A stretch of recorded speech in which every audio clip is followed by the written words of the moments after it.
Sackboy will eat your face! Ah!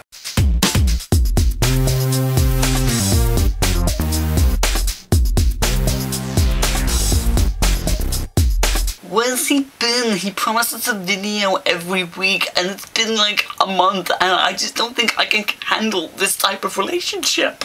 Well, when I made that comment, I wasn't really anticipating that somebody would give me a job as an evening merchandiser. Woo! Basically, stacking shelves. That's right, baby. Clutch has gone corporate. Plus, at the end of this week, I'm moving, so you're not going to see this background for a while. But I wanted to share with you something from a couple weeks ago. I was watching Protein View's response to Zornstein, if any of you have been following that debate, and thought after that video, I would look through the comments just to see what people made of it. And I came across this. It's possible for a person to have a gripe with or hatred for just one particular religion, but not with others. These people call themselves atheists, hide the fact that they're just hating on that one particular religion.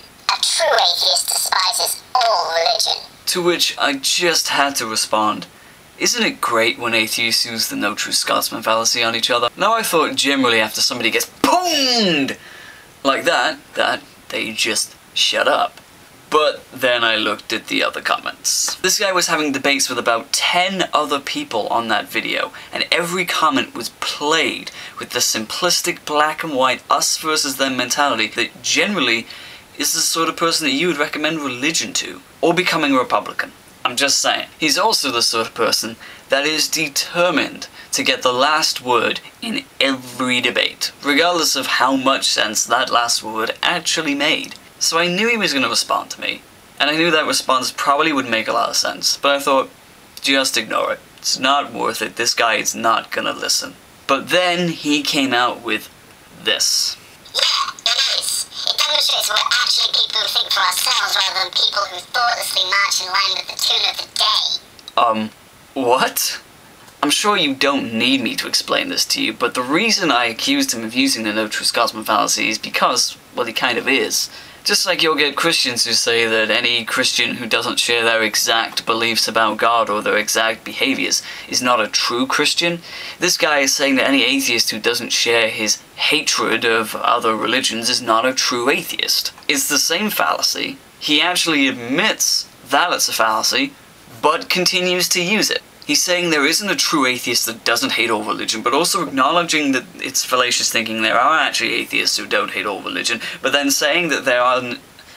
it's a mind blow. Admitting that what you're saying is fallacious, yet continuing to say it. And actually advocating that this is a good thing. It doesn't actually matter to this guy what your beliefs about God are. And I could kind of see where this guy was coming from if he accused people of hating one religion and letting every other religion slide. There is something of a hypocrisy in that. But he's also saying people like me, who don't hate any religion, we're not atheists. It doesn't matter that I don't believe in any God, that I don't believe the beliefs supporting them are accurate reflections of reality, that I don't believe that they are objectively, rationally justifiable. Now, none of that matters. If you don't hate every religion, you're not an atheist. He is actually espousing the viewpoint that all atheists hate religion. And that line is just as dogmatic coming from an atheist as it is coming from a creationist or an evangelical, which is where the whole independent thinking comment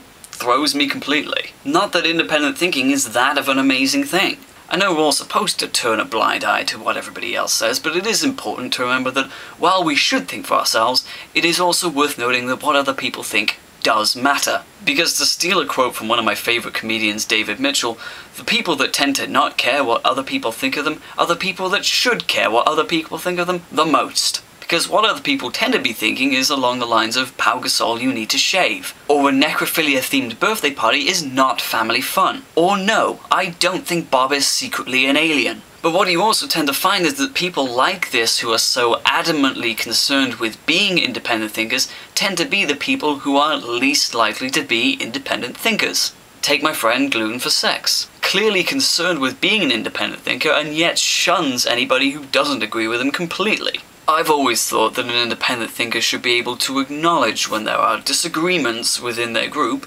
and to not excommunicate anybody that doesn't agree with them completely. You know, surrounding yourself with people who disagree with you on some issues, rather than keeping your cozy little group where everybody agrees with everything you say. But maybe that's just me. This is why I've made videos in the past saying things like, I'm not open-minded. I'm not a free thinker. Because I genuinely believe the process of being a free thinker or an open-minded person is a continuous process that you have to constantly and consciously work on. And the moment you claim that you've won that battle and become a free thinker, that tends to be the very moment that you stop being one. But of course, if I mentioned this to GluttonForSex, he wouldn't listen. He would just shun me, proclaim me not to be a true atheist, and say he doesn't have to listen to me, because he's an independent thinker.